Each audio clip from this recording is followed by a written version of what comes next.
Hello and welcome back to Colonial Outcast, the anti-imperialist podcast that has been insanely busy this week. This is my fourth episode since Monday, and everything is so insane that we're drinking out of this lunatic fire hose and are simply not able to address the political blitz by the Trump administration in full detail.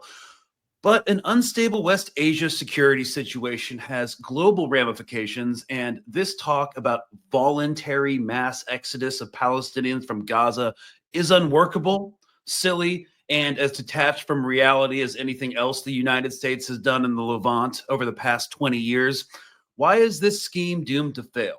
Well, we're going to do a whole geopolitical and economic roundup from, quote, the periphery to the metropole, which refers to the relationship between a marginalized or outlying region, the periphery, i.e. Palestine, Syria, and a dominant central power or city, the metropole, often used in the context of colonialism, where a colonized territory is considered the periphery in relation to the colonizing country, which is the metropole. So all this to say is the situation is collapsing both in the periphery and the metropole here in the United States. America definitely has its own problems that make this untenable, this Gaza and Middle East strategy untenable, which we're going to get into. And to that end, I am joined by regular contributor Elina Xenophontos, international law and economic globalization specialist and geopolitical analyst, coming to us from London. Thanks as always for coming on. Thanks for having me. It's going to be an interesting one today. Lot to get through, and real. I just wanted to address real quick that we are being heavily shadow banned, at least on YouTube. We've gone from like 50K view average on YouTube to like 10K since Trump took office, and all the media platforms have been suppressing political content. Well, not right-wing political content, just everything else. Interestingly, Spotify and Apple Podcasts have been going up in terms of our viewership, but Sundar Pichai, the CEO of Google, which owns YouTube, was seated next to Jeff Bezos and Mark Zuckerberg of Meta at Trump's inauguration. Don't want to be too much of a conspiracy theorist, but that might have something to do with it, seeing that, Google owns YouTube. But, they wouldn't do that. They wouldn't do that. They would just work directly with the Israeli state to develop AI tools for use by the Israeli Defense Forces. But anyways, interact with the episode if you want, pushes it further into the algorithm and gets it out to more people. We appreciate it. And if you don't want to do that, we're just glad you're here. You can check us out on Patreon to always get the episodes when they come out and for more exclusive content. Now that annoying plug is over, the Israeli Defense Minister, Israel Katz, has convened today the entire top of the Israeli security establishment to discuss the plan to allow the residents of Gaza to, quote, leave voluntarily. We've been hearing this since, I think, how long have we been hearing this? Since like the spring of 2024? Since the beginning. To be honest, I would say since the absolute beginning, since I think about a month into the genocide, these were the conversations that were happening due to the level of destruction that we were seeing. That would gradually, I think the Israeli political class would gradually constantly bring it in. But now we're sort of seeing, obviously, the Trump administration pretty much echoing those sentiments. But it's not new. It's been at least over a year now. Yeah, and now they're saying a bunch of like really wild stuff. Let me pull it up real quick. I hope I didn't exit out of it. Oh, here it is. No, it's not. Crap. I have too many windows on my computer. Anyways, basically, Israel Katz is also saying today that Spain and Ireland need to take the Palestinian refugees because of their criticism of Israel. It would be hypocritical not to. So the logic. Yeah, it almost makes too much sense. So, first of all, after they've destroyed Gaza, literally demolishing entire towns and neighborhoods, they're now calling for this voluntary migration, right? Anyone with half a brain knows that Palestinians don't have a right of return, so this would be permanent, despite what they say. And they would spend, hypothetically, generations living as permanently displaced peoples in camps. In Jordan, which isn't going to happen, in Egypt, which isn't going to happen. More about that later. But here's the messaging coming out of Washington right now about all of this. So right now we're going to hear from Michael Waltz, National Security Advisor. He is replacing Jake Sullivan as NSA under the Trump administration. Say that they want to go home to Gaza. Mr. President Trump has spoken about cleaning out Gaza. So what does that look like? Would there be a situation where you could forcibly remove people from Gaza? Well, I would push back on the characterization of cleaning out Gaza. I think President Trump is looking at this from a humanitarian standpoint. You have these people that are sitting with literally thousands of unexploded ordnance and piles of rubble. At some point, we have to look realistically. How do you rebuild Gaza? I mean, also, how much money would we have to pay to American defense contractors to get rid of all that UXO? Among everything else. Among everything else. Yeah, and so you made this comment, and we're going to talk about this later in the episode, but you remarked that they're going to try to reform their image now that the genocide is over into caring about humanitarian aid. They're going to do this for a plethora of reasons. Yeah, they're going to do this via a plethora of ways. So, I mean, they're going to start to take the angle of the humanitarian route, which we're already starting to see basically glimpses of that. And at the same time, I think what we're also going to start seeing, particularly from the EU as well, is this sort of revamp of Israel, and particularly sort of the distinguishment between the Israeli far right, which is obviously Netanyahu and his clique that have obviously been in power throughout the genocide, and obviously the more moderates. And gradually with time, they're going to essentially try to create this distinction fundamentally in order to normalize Zionism and present Zionism as actually being somewhat almost acceptable. And that is dangerous because it actually postulates that effectively there can be some sort of coexistence with Palestinians and Israelis under essentially a settler colonial entity. And with everything that's going to happen now following the end of the ceasefire, if everything goes through, because we're still at the second stage, I think we've just begun the second stage of the ceasefire, so there needs to be agreements that go through in the second stage to like finalize the ceasefire. We're going to see the numbers have already gone up in Gaza. We're already at 62,000 people basically killed so far. And the moment the international institutions are going to start going into Gaza to actually see the implications of what like basically Israel's genocidal war, you're going to start see the Americans turning against Netanyahu and saying essentially, well, you see, it's because it's Ben Gvir, it's because it's Smotrich, it's because it's Netanyahu. And they're eventually going to dispose of them in order to basically reaffirm the sort of old-fashioned narrative of we are the West, we're all about freedom and democracy and respect for human rights. And we're seeing this sort of narrative play into that sort of humanizing ethnic cleansing, provide a humanitarian angle to ethnic cleansing effectively.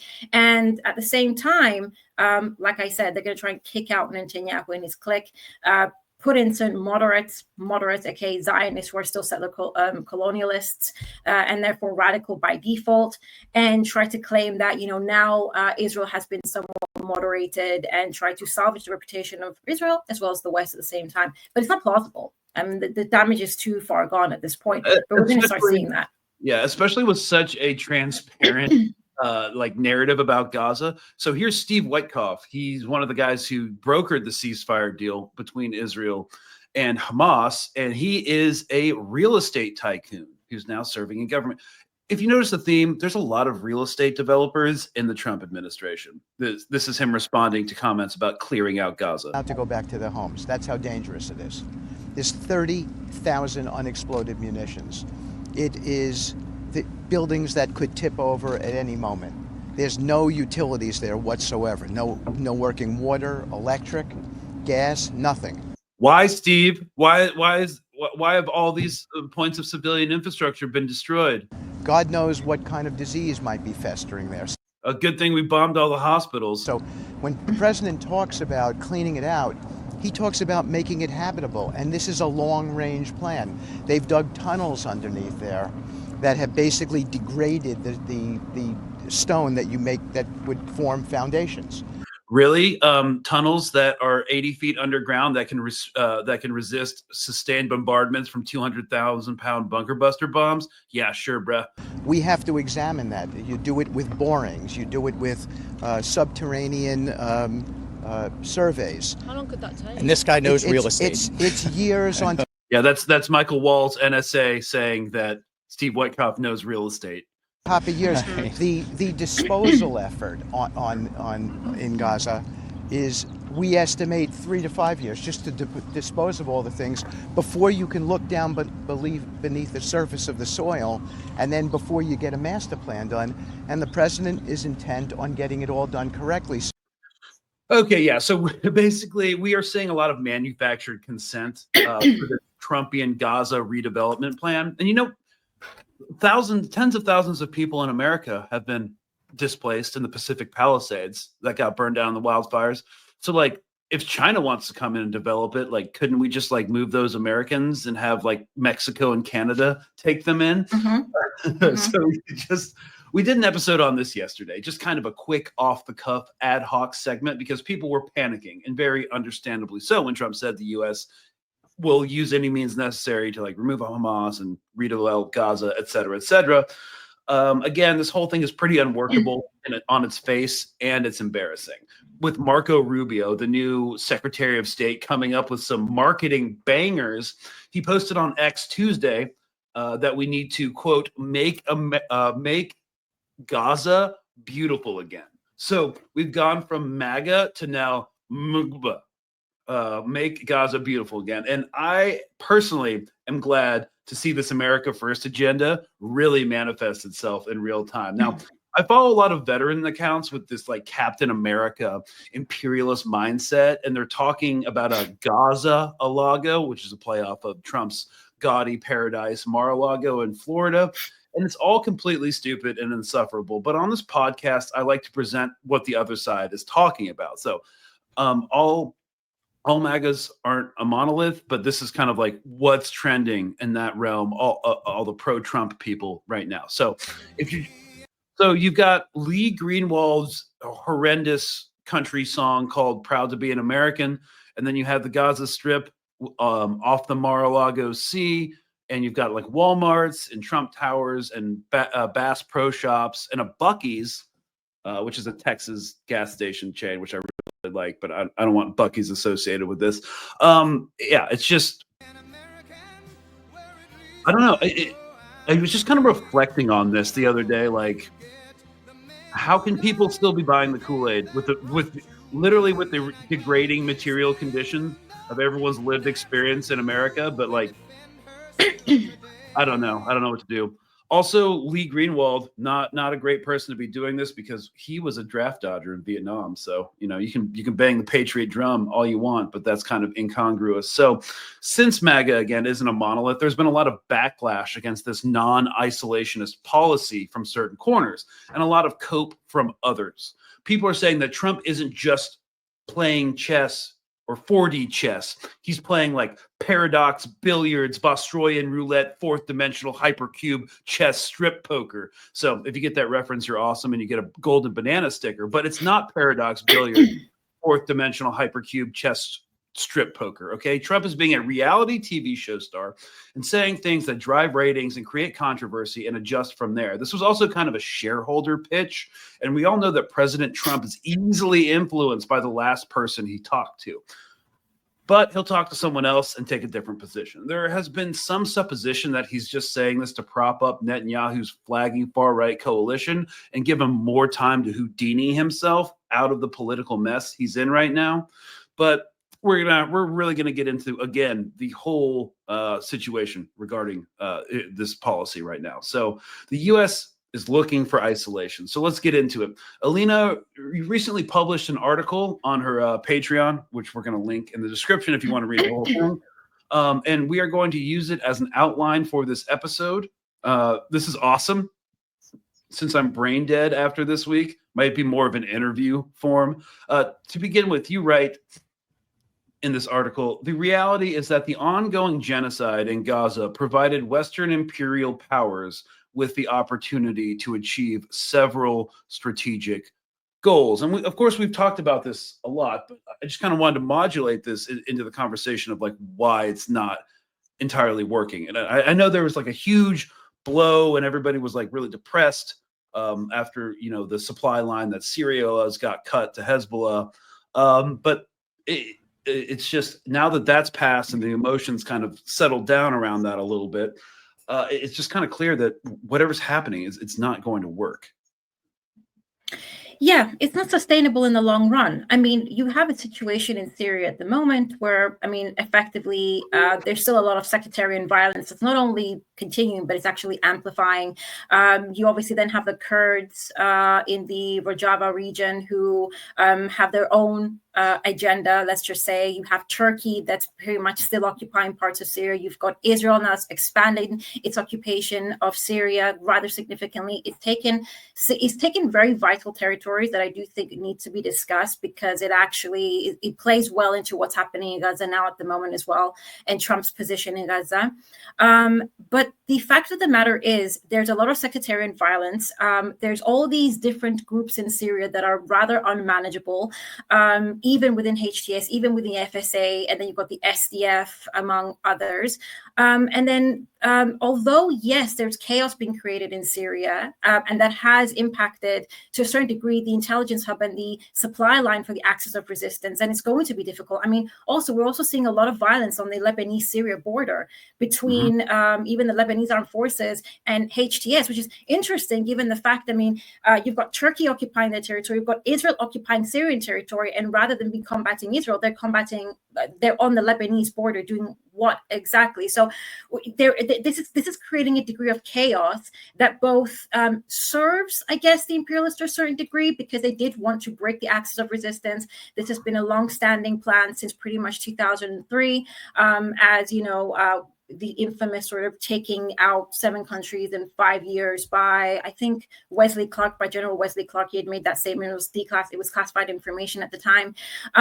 But within the chaos, there's also going to be renewed resistance that's going to be growing. There's going to be alternative ways by which the resistance is going to learn how to function. And the fact of the matter is the United States doesn't really have the military capacity, the political I guess, backing, or the economic backing to be able to, I guess, assert itself in Syria to monitor it. It's going to be left essentially to NATO allies, that's Turkey and Israel.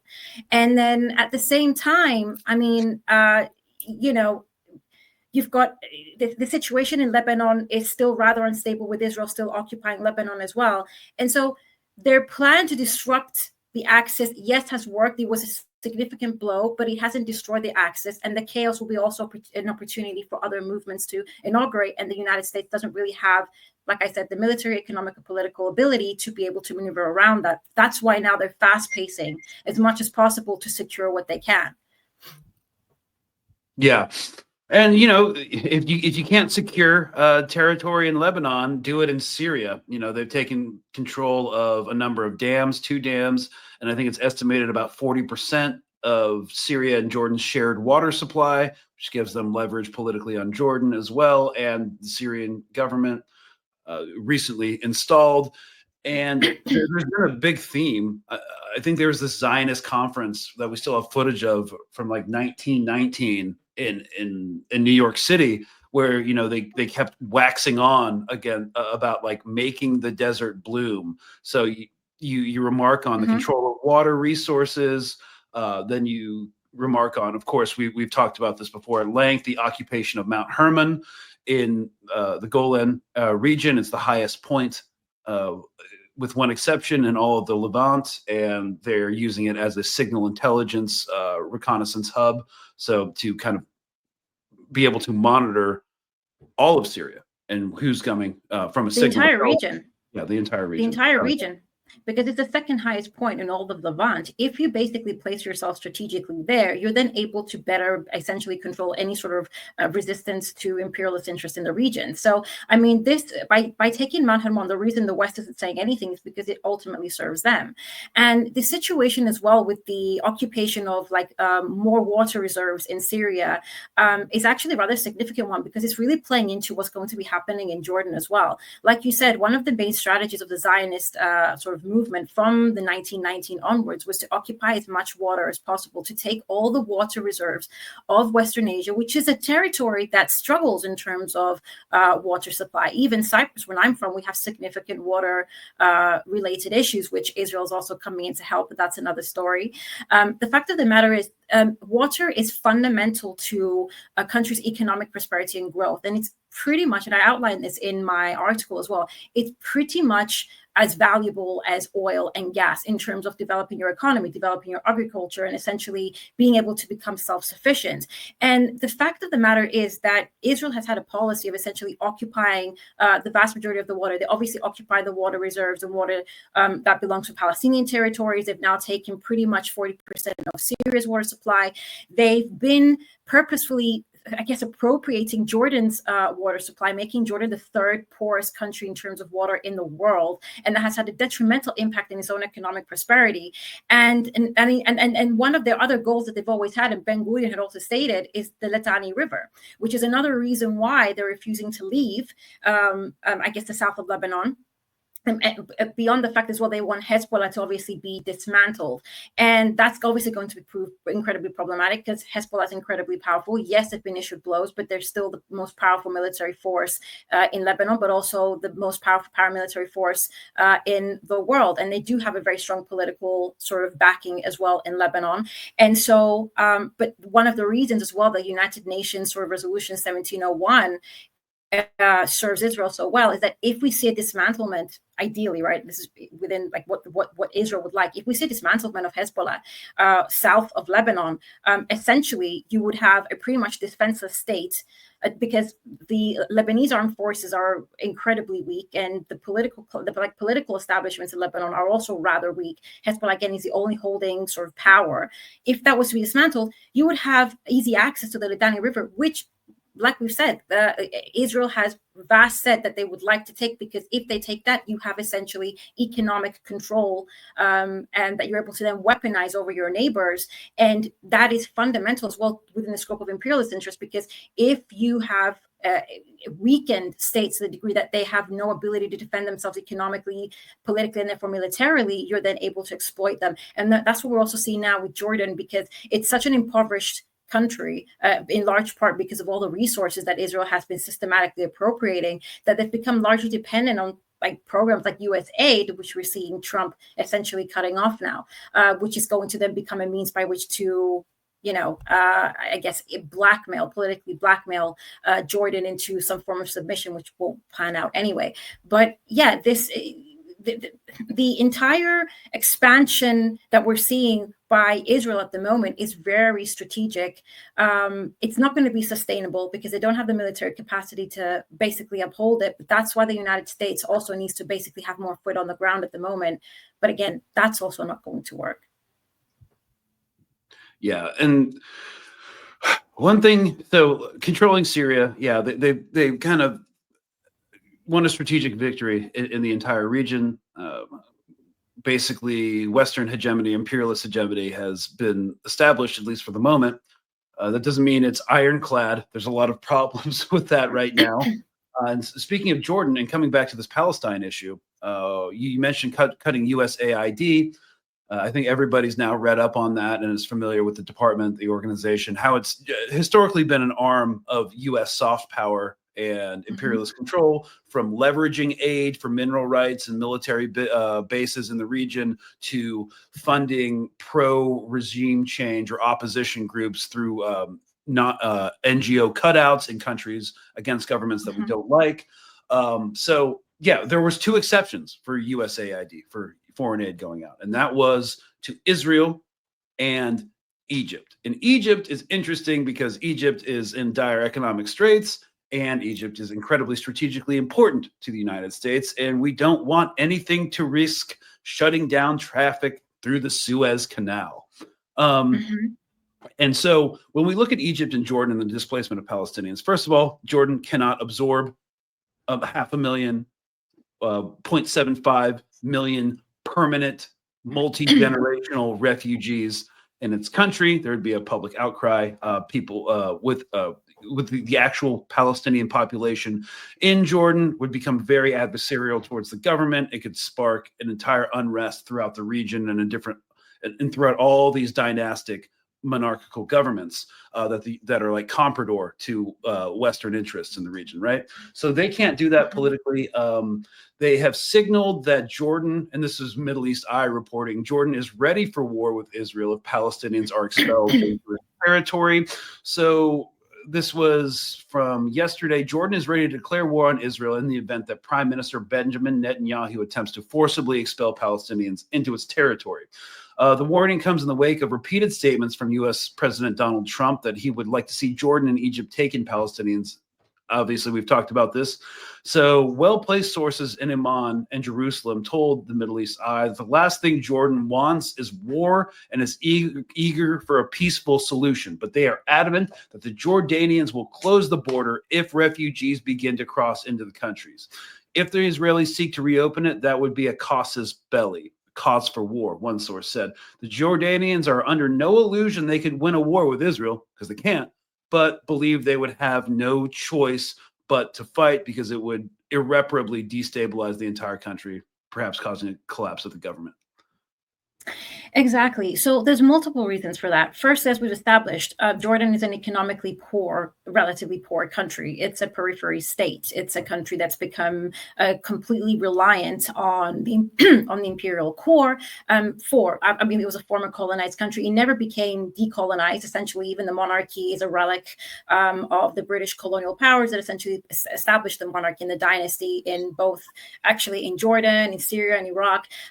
Obviously, the last standing is Jordan, and this is a strategic Western ally fundamentally because it's still essentially a colonized peoples, and they function in that format, and they do not have the financial capability or the economic capability to see a massive influx of Palestinian refugees in the millions. But beyond that point, there's going to be a political outcry, like you said. I mean, a good portion of the Jordanian population is of Palestinian origin themselves, and furthermore, I mean, what we're going to see, similar to what we saw in the 50s, the 60s, and the 70s that occurred in Jordan and in Lebanon, where if we actually saw the Palestinian refugees being essentially expelled into Jordan. I mean, Jordan has a huge mountainous area that I think the article even basically highlights that from Middle East Eye, where essentially they can't really police. You're going to see the inauguration of guerrilla movements that is going to bring about a sort of resistance, a powerful resistance that's going to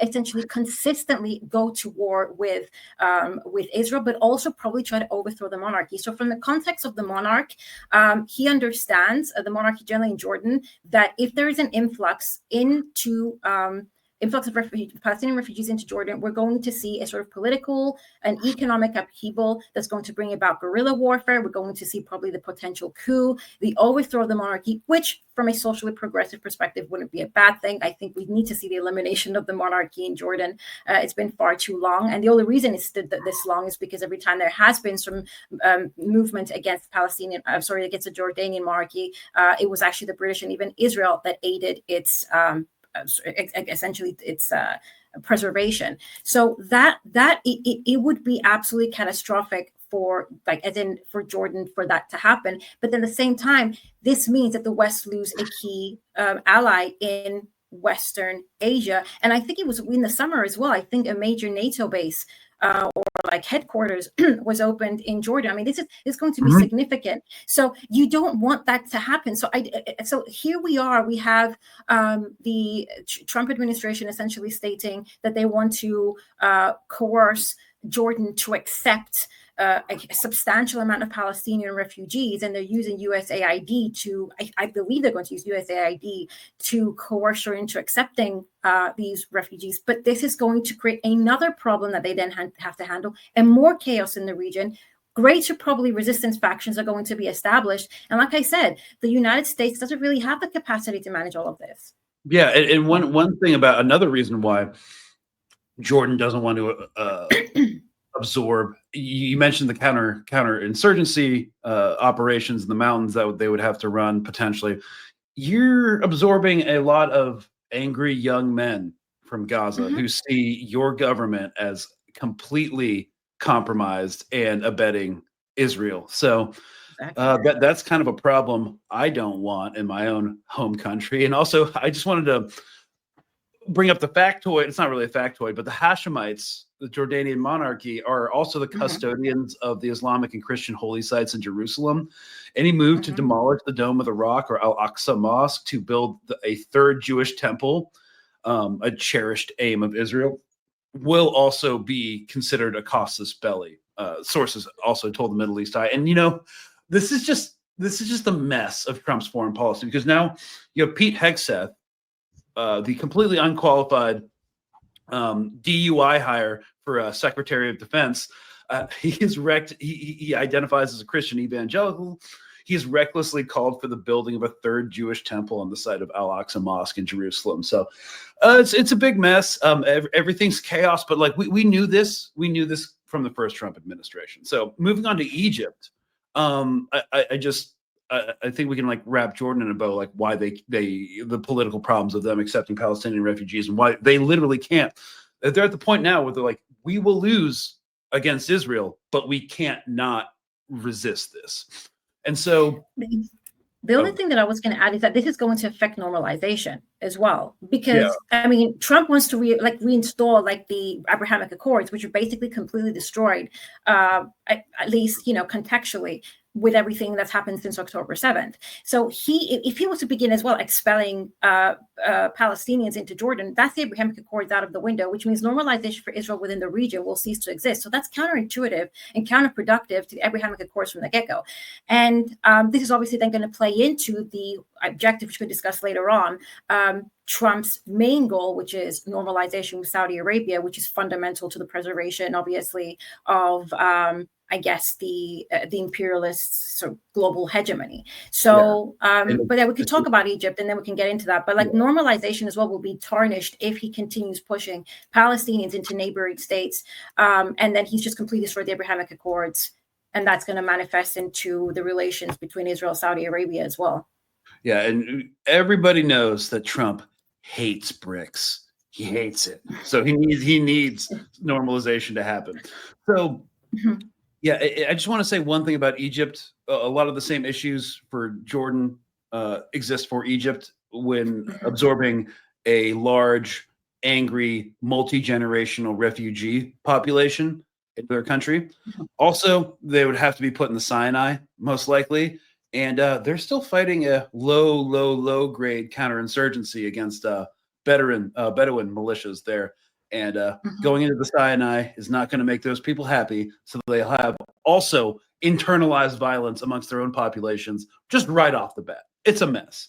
I agree. And the thing is, I mean, practically speaking, this would be a suicide mission for both Jordan and Egypt for pretty much exactly the same reasons. The reason Egypt is sort of being let, he didn't cut USA aid, or he didn't temporarily pause it for Egypt as well as Israel, because they're really trying to, suck up to Egypt at the moment, to Sisi. Because the fact is, and I think we've established this, I think it was last year at this point, it's probably been a year ago when we spoke about Egypt. Egypt is one of the most indebted countries, to pretty much the IMF and the World Bank in the world, after, I think, Argentina. It's suffering tremendous amounts of inflation, as well everything that's been happening in the Suez Canal, obviously with the Ansar Allah sort of targeting of ships in the Red Sea, and obviously had affected the Suez Canal rather dramatically. So, and the Egyptians rely on the Suez Canal in order to accumulate the kind of dollars that they need in order to engage in international loans and paying back the international loans. So it had a very detrimental impact on the Egyptian economy. And right now we're seeing, like we saw last year, I think it was the UAE and their sort of dramatic, investment in Egypt, and we saw all these loans and migration loans that were given by the EU and by the US. So they're trying to keep Egypt happy, and that's why they're not cutting off the US aid, and they're trying to keep Egypt within the realm of American influence. But that's not long-term sustainable, because their economy is essentially completely reliant and destroyed essentially by, the sort of financialized dollar system anyway. They're completely indebted, and no matter the degree of loans or that they've been given are not going to salvage them going forward. And even if they so much as accept Palestinian refugees, in part just to appease the United States, again, like you said, it's going to have long-term repercussions. It's not going to in any way salvage their economic conditions. And frankly, I mean, Egypt's biggest economic trade partner is China anyway. So it wouldn't even serve them to remain within the realm of the United States, again, because of the United States' own debt bubble, market crashes, and its market bubble, like a stock market bubble as well. So going forward, if Egypt, it's not sustainable for Egypt either to essentially allow Palestinian refugees, even from that angle, although the United States is looking to appease Sisi right now. Yeah, it seems like U.S. foreign policy right now is very short term. It looks like it's just treading water. It's putting out one fire, then putting out the next fire, treading water, doing grandiose end of empire stuff like building this massive embassy, this like architectural monument in Beirut for it's like late stage Roman Empire stuff. Like can't really like enforce it with hard or soft power. So let's just build a giant monolith. Anyways, so I guess now that we've talked about Egypt, Jordan, I just wanted to spend 1 minute saying that in terms of voluntarily moving all of these Palestinians somewhere extraterritorial, the Knesset, the security establishment, is having a meeting on how to do that. They haven't since like 1967, like ever achieved any of their operational goals. So there's no reason to think that they can. Who still controls the Gaza Strip? Hamas and other resistance fronts. And according to our outgoing Secretary of State, Blinken, who gets most of his intelligence briefings from the ODNI, the Office of Director of National Intelligence, said that Hamas has reconstituted itself to numbers comparable to pre-October 7th capabilities and capacity. So what are you going to do? Resend in the IDF or send in adversarial construction contractors? Like, how are you gonna move people out of there? The only way you would get people to leave, it wouldn't be voluntarily. You would have to medievally siege the entire strip, cut off all food and water, and be like, you guys either have to die here or you have to move. And that's not something that the international community is prepared to tolerate. So I don't even know what the fuck they're talking about. It's just so detached from reality. It's ridiculous. It's the thing.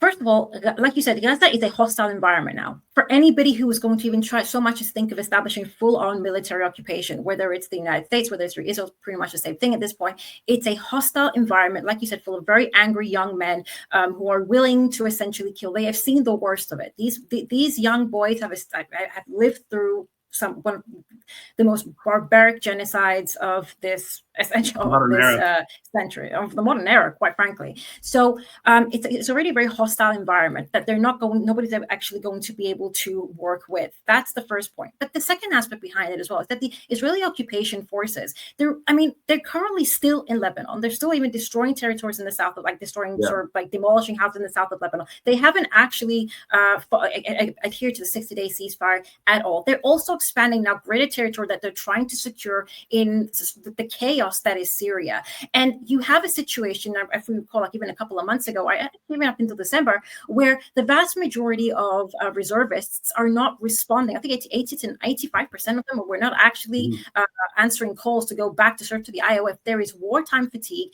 There is frustration and anger that even with all the lives lost, and by the way, today I was reading the Credo have reported that apparently, according to Haaretz and insider information, we're looking at 6,000 IOF soldiers could potentially have been killed since October 7th. And not just that. Usually how combat casualties works, it's you have 3 wounded for every KIA. So you've got tens of thousands of people maimed as well. Oh, yeah. Exactly. So many of their sort of reservists are basically unable to return back to combat anyway. The rest who are, I guess, physically able do no longer want to return back to combat. And then at the same time, now they're occupying new territories, so that their army is rather stretched thin, trying to essentially establish control in Syria and the south of Lebanon, which is not going to be very long lasting, especially in Lebanon. But so how on earth they're planning to then sort of, I don't know, create the kind of circumstances or aid or this voluntary or kind of push for Palestinians to leave Gaza at this point U.S. troops, U.S. Oh yeah, the private troops. Well, that's the thing. That's why you had the private. I think there's like private U.S. personnel essentially in Gaza to monitor the transition. But that's it, and that's why as well the United States, and that's why Trump has come out and essentially said, "Oh, we're going to take over the occupation," because essentially Israel, if they're going to be in Syria and Lebanon and all these other ambitions that they have in the region, the United States needs to be somewhat more involved if they're going to try at the very least to accomplish some of their goals, which is get rid of the Palestinians. Right. And so there's 100 special operations guys doing merc work in the Netzarim corridor. They're like running checkpoints, which is kind of like mind boggling to me, because if there's one group of people that doesn't have a lot of experience running static checkpoints and special operations, but fine, whatever. It's kind of like a flagship program. There's like 100 guys in there making sure like weapons aren't in vehicles or whatever. I'm not really sure. But yeah, it's kind of like the vanguard to see if the entire project can work, because, Saudi Arabia and definitely the UAE, like one of the mercenary capitals of the world in terms of like who they employ, does want a contractor solution potentially. So again, it's not going to work. What's a group of 100 dudes, 2,000 dudes going to actually make a difference in a security situation of an area as vast and densely populated as Gaza? It's, again, strategic, operationally silly. Then you'd have to send U.S. troops in to pull ground security. Well, that would put them into direct conflict with Hamas. It would be a multi-division action that would take like 2 years, thousands of casualties, billions and billions of dollars. It's a non-starter. And I know, and I just wanted to bring this up one more time, that in order to mobilize 2 divisions across the Atlantic and Mediterranean, that's like 8 months of logistical buildup, while you have to defend that politically for months and months and months. Well, Americans are like, dude, we don't want this. I thought we were supposed to be isolationist. And then you're just going to have the recruiting crisis get even worse, which is already irreparable. So it's a non-starter. But a lot of people are saying this brings in Saudi normalization. Trump's thing, and we've seen this with the Panama Canal recently. We've seen this with the Mexico and Canada tariffs. People thought that Trump was winning. He was like doing the art of the deal, which is basically he makes these blustering, grandiose, bullyish claims, and to kind of set the baseline for a deal to like move it more in his favor, and then the adversarial party will have to make a concession. So I've heard some people, analysts say, I don't necessarily buy it completely, was that he was intimating that because he wants the Saudi normalization to go through, and Saudi Arabia, as things stand currently, isn't willing to do that, he would offer a worse alternative, a scary alternative that nobody wants, in hopes that Saudi Arabia will make concessions to go ahead with normalization without a path towards a 2-state solution. Just don't invade, and we'll work with you on different terms. I mean, I'm not sure if like Trump's that sophisticated, but like I'm not sure if I buy it either. But it's undeniable that he wants Saudi-Israel normalization. Oh yeah, he wants Saudi-Israel normalization. I don't know if he's being necessarily extreme about it. In like he's, oh yeah, I'm gonna, I think, to try to blackmail Saudi Arabia into it.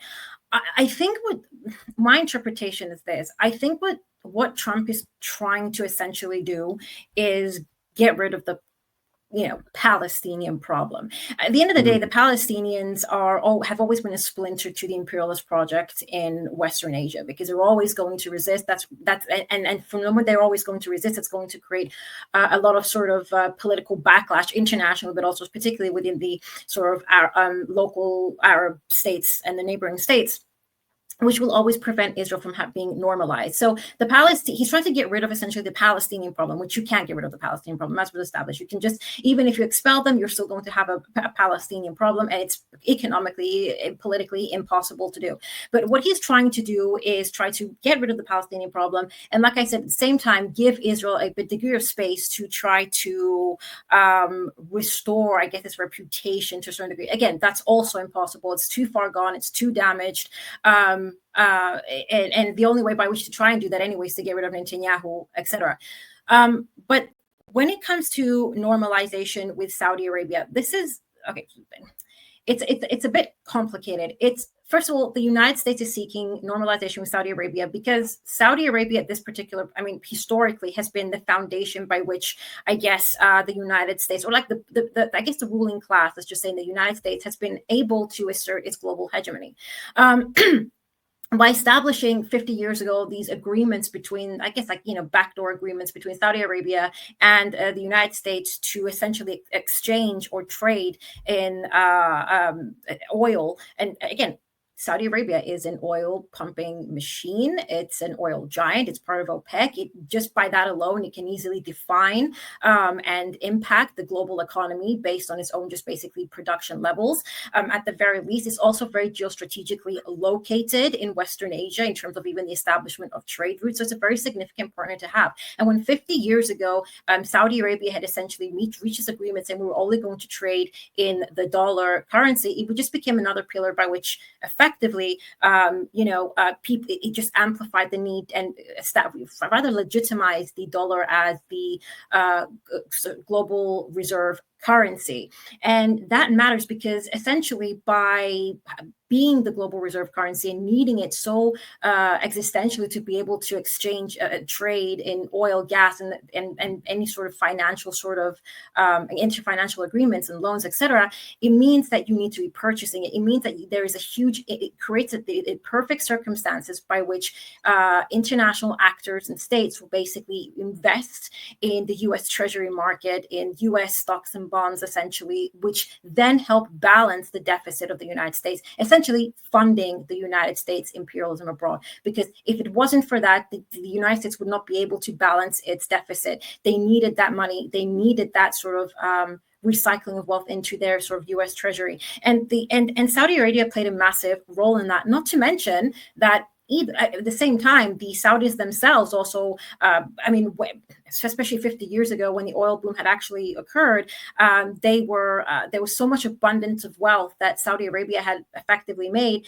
They had nowhere to put that money. And so essentially by putting it in to the U.S. Treasury, recycling a bulk of that money, they have been funding the United States for 50 years in its ability, and not just obviously Saudi Arabia, but they've been funding the United States in order to be able to facilitate its imperialist projects abroad. So losing Saudi Arabia, or even potentially seeing Saudi Arabia pivot somewhat to the east, or considering, joining BRICS, although they officially haven't, but we've seen them into all these agreements with China in terms of like currency exchange and currency swaps, and being part of like the China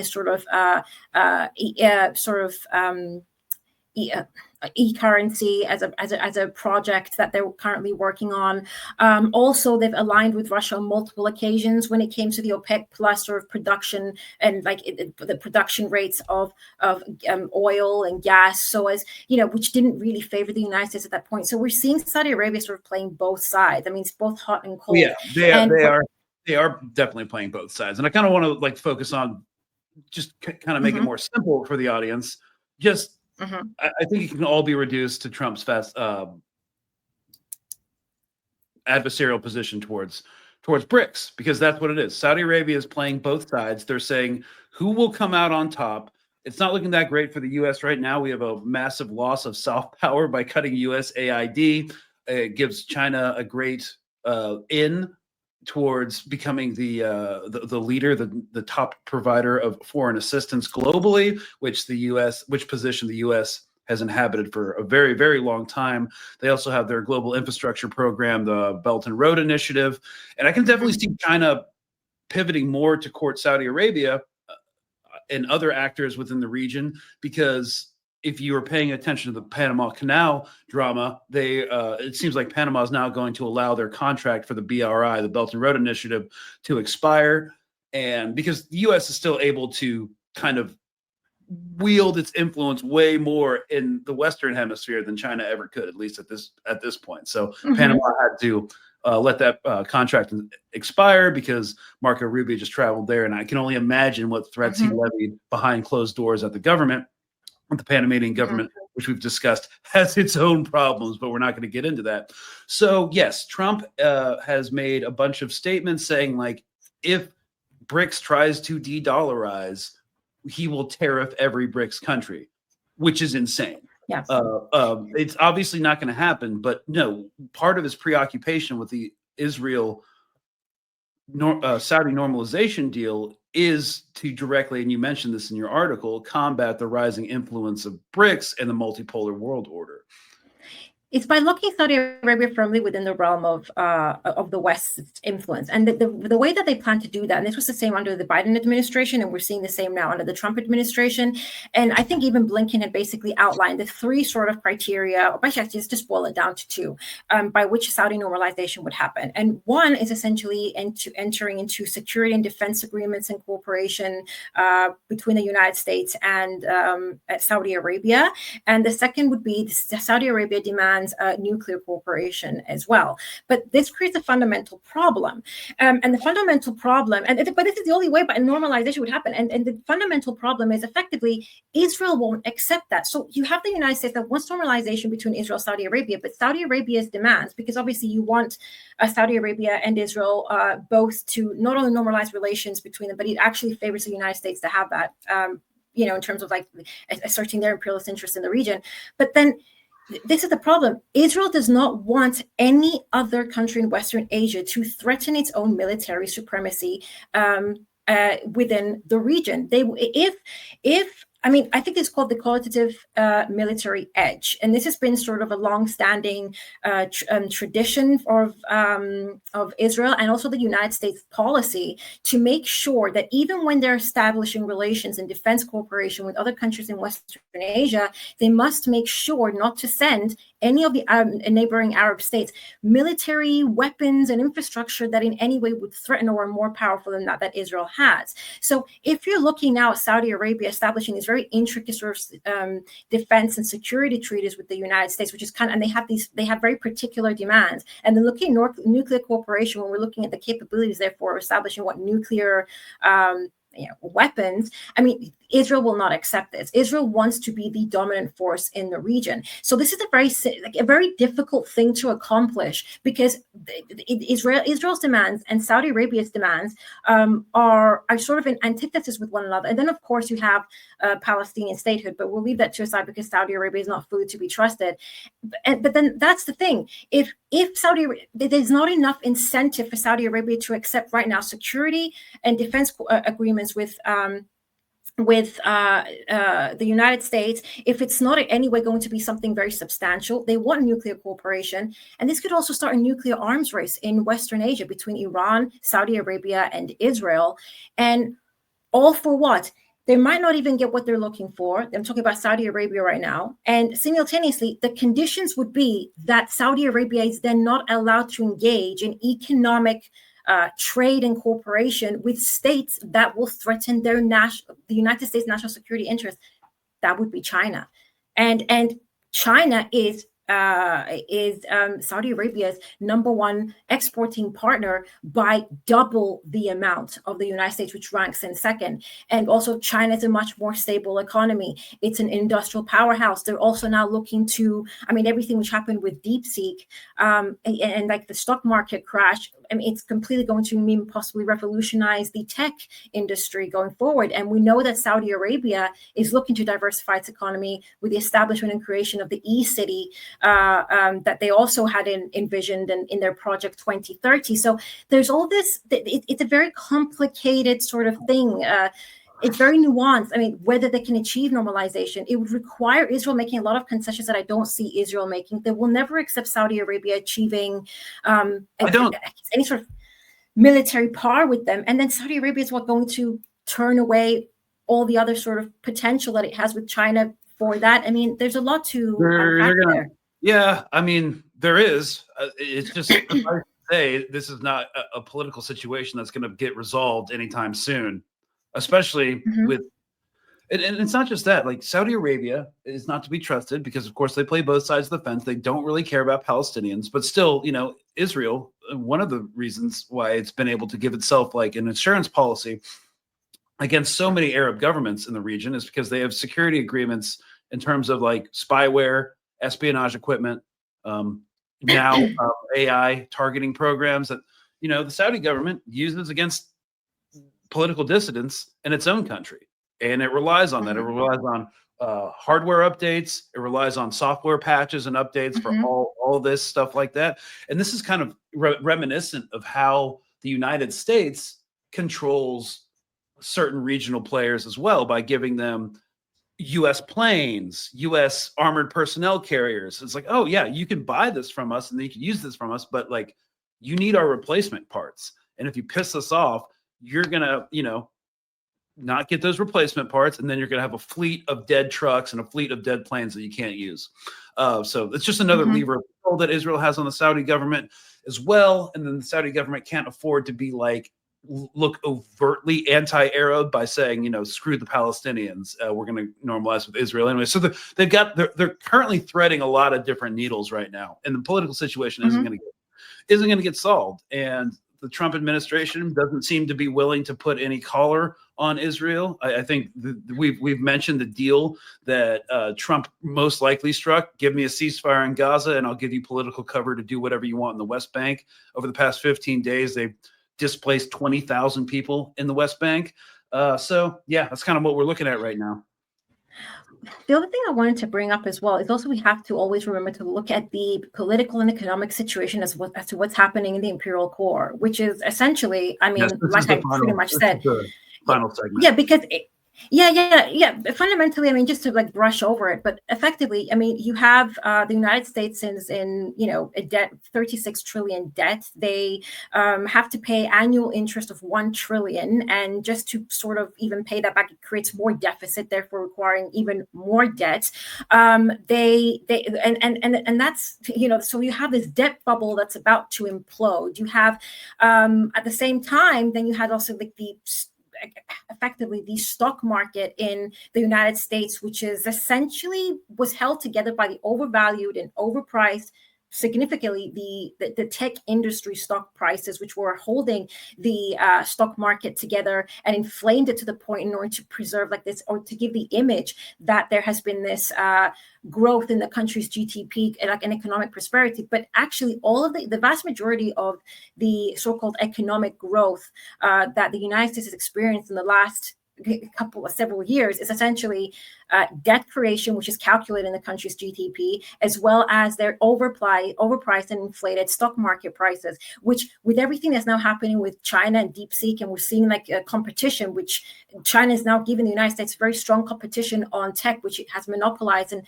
up until this point, it's going to have a detrimental impact on the stock market. It's also, and therefore by default as well, the inflation, the debt bubble that we're going to see. So the United States is at a point where it's dealing with a massive bubble that's about to implode, and it's going to have economic repercussions, not just in the United States on the working class in that sense, but globally, because obviously it's the currency it's the country with the global reserve currency effectively, and that's going to have an impact on the world economy. It's going to make people want to de-dollarize even more. Oh well, yeah, but that's true. I mean, this is why de-dollarization needs to happen, and because you can't have the world's currency to be a country's currency. It doesn't work, and so this situation is obviously happening as well back home in the United States. And so when you look at the economic conditions of the United States and its ability to even be able to uphold all the everything that is trying to establish in the region, so military occupation of Gaza, or trying to aid Israel's projects in Syria and Lebanon, or normalization with Saudi Arabia and all the demands that Saudi Arabia has, even in terms of their sort of economic prosperity going forward. It's not going to, the United States is going to fall short of being able to accomplish its strategic gains. And I think, that's another factor that's going to play into how well they're going to be able to navigate the situation with regards to normalization and trying to counter BRICS. I mean, how are you going to counter BRICS when your own economy is on the verge of implosion? If anything, pivot people further to BRICS. Especially when China owns so much of your debt. But, I made the observation, that, some major causes of the Great Depression were like overinflated stock prices, uneven wealth distribution, protectionist policies like the Smoot-Hawley Tariff Act. But unlike that, I was just kind of thinking, like, if this does go into a recession, the circumstances that allowed the United States to bounce out of the Great Depression don't exist anymore. We no longer have like an industrialized economy. No. It's like all finance capital. So like when the balloon pops, it's really popping for good. So there's no, and that's why they're so desperate as well. The ruling class in the United States is so desperate to prevent BRICS, to thwart sort of the growth of China specifically, and the competition that's going to come with that. Because with competition, like we said, they're overinflated stock markets, they're bubbles, and all this money that they've created out of thin air is going to essentially start to vanish. It would then create a situation where they'll have to start investing in research and development in order to try to grow their own sort of internal industries in order to compete, which means less profits for them.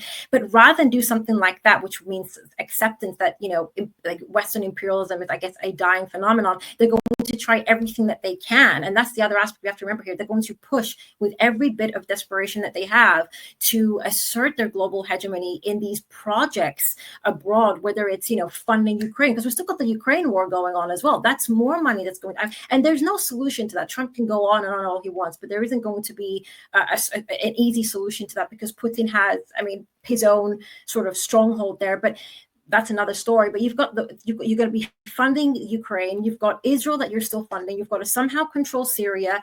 You've got a situation in Lebanon that's still very basically up in the air, because Israel has refused to basically withdraw, meaning that Hezbollah has vowed that they will at some point obviously retaliate if the ceasefire isn't sort of essentially respected. So we're going to see what's going to happen with that. And then what occupying Gaza while simultaneously also preparing, and we know what they're trying to prepare as well with Taiwan in the Southeast China Sea. And they've got it's not sustainable, but they're desperate because it's the only means by which to try to prevent the inevitable. But as they're pushing and increasing expenditure abroad, that bubble's going to implode back home. And China's already catching up, and their monopoly over the tech industry is no longer going to be feasible. And just one last thing, I just saw this literally right before the podcast. It just came to me. There's somebody, I don't know who, because I was just briefly seen it. They're trying to, I think they put forward a bill now to be, if you download DeepSeek, you might face 20 years jail time. Like, they're trying to put this bill forward in the United States in order to essentially deter people from downloading Chinese AI, I guess. This is something that I saw from the this was broken by the Economic Times. Oh, I that's think it. if you download DeepSeek in the US, you could sorry, I'm getting a bunch of pop-ups. Okay. Mm-hmm. If you download DeepSeek in the US, you could face 20 years in prison and a $100 million fine. This is what a new bill introduced the Senate proposes to do. This kind of reminds me of a Frank Zappa quote, who was a musician and activist back in the day. He said, the illusion of freedom will continue as long as it's profitable to continue the illusion. At the point where the illusion becomes too expensive to maintain, they will just take down the scenery. They will pull back the curtains. They will move the tables and chairs out of the way, and you will see the brick wall at the back of the theater. And that's kind of what we're seeing right now. I mean, because ultimately, at the end of the day, I guess capitalism, in its current form, it's a fascist form of system, because it's predicated, like we said before, on the subjugation of the vast majority of people around the world, including in the imperial core, the subjugation of the poor, the working class, so they can constantly extract. It's therefore fascist by default. It's the dictatorship of the ruling class, and they will constantly step on anyone and anything. Up until this point, they were able to preserve the sort of aesthetic veil of democracy, because they were able to, I guess, provide, some form of some sort of wealth that was brought back into the imperial core through some, industrial paternalism, etc., to placate people. But that's fast coming to an end, because in order to sustain imperialism, it's an expensive project, and we're seeing that play out. And that's why people in the United States are starting to get incredibly frustrated. That's why they want isolationism, but they don't understand that isolationism means no more super profits for the ruling class, and that also means competition, and competition can be, socially progressive up to a point. Not when you're threatening 20-year prison sentences, though. No, exactly. So now we're going to see the veil of democracy just collapse, and we're going to see the true colors, which they're going to take arbitrary measures to suppress dissidents and to prevent any sort of threat to their reign. And we're going to see more of this as time goes on, because, I mean, like I said, even the DeepSeek phenomenon just kind of took Silicon Valley by surprise, and I'm sure that's not going to be the first or the last thing we're going to see in the next coming months, even the next couple of years, because they wanted to prevent this in 2022 when they sanctioned China and nanochips to China, was to prevent China from establishing AI. Now China's already done that in pretty much less than 2 years after the sanction. So, and they're going to, for 6 million. The whole system, 6 million, not the billions that they did it. They did it for less of a cost than one of Sam Altman's you said cars. But it's true, and this is going to revolutionize AI globally, and what this means to the Silicon Valley oligarchs. I mean, that's going to be detrimental going forward. So it's very interesting. That's why they're desperate now. That's why we're seeing all these desperate moves. Trade wars with Canada, trade wars with Mexico. Trump pretty much turning around and saying, I mean, even his trade wars, which are masqueraded as migration related issues. Also, here's a big thing. The implementation, the attempt to implement straight up draconian punishments for anyone who steps out of line and does something that the ruling class doesn't like. Hey, we're just reopening a concentration camp in Guantanamo Bay, and I'll just say in the modern era. Look, I'll just say in the modern era, like when a state starts doing concentration camp stuff, it's not looking good for its longevity. So we're out of time right now. So we just kind of did the rundown about the cascade failure that we're seeing from the periphery to which we started talking about, like Palestine, Jordan, Egypt, to the metropole here in the United States. Everything's kind of crumbling down. There's no really way out of it. In that the only way out of it is through a left-wing complete overhaul of priorities within the government and within our entire societal fabric, which I think we all know is not going to happen. So it's going to be an interesting 4 years. We're almost 3 weeks in, and we got 206 weeks left to go. So hell yeah. You know what I think, just like a small little note, is going to happen in the United States. I think the United States will fall into, it's just obviously just speculation, fascism, but then through fascism, it will become socially progressive, and we might see actual sort of bona fide left-wing movements, but they need to go through that period in order to, I guess, push that forward. But it's going to be a necessary step. It sounds brutal, but I mean, that's just my speculation, obviously. Yeah. Well, we'll see. I'm probably already on a watch list, so if it goes full fast, I'll I'll have to become an expat for a bit, maybe. So, You're always welcome. You're always welcome here. Oh, Well, London isn't any better. If America goes fast, you don't think the UK is going right with it? Yeah, I'll just move back Come to on. Cyprus. I'll go back to my parents. You know what I mean? Yeah. You could come there. Although Israel's gradually taking over there, that's a whole other shit show. You know, my like French. Yeah. It's they're quite literally taking control over our water resources. They basically took over the airports, airport controls. The IOF is essentially the commanders were there to basically manage our military. It's insane what's happening, but you know, that's a whole other story. Yeah, well, we'll have to get into that later. Okay, guys, thanks for watching. This was the cascade failure that is signaled by Trump's insane foreign policy. It's not going to work out. Stick with us later on Patreon. We're going to do like a kind of like an episode wind down like we did that last time and kind of have like an after hours as we kind of figure out what this is going to be titled. So thanks so much. Stick around for F Around Fridays. It's going to release tomorrow. Also, I'm going to be doing a live Q&A on Patreon tomorrow as well. So hope to see you there, and we'll check you next. For all you not on Patreon, we will see you next Tuesday. Thank you so much.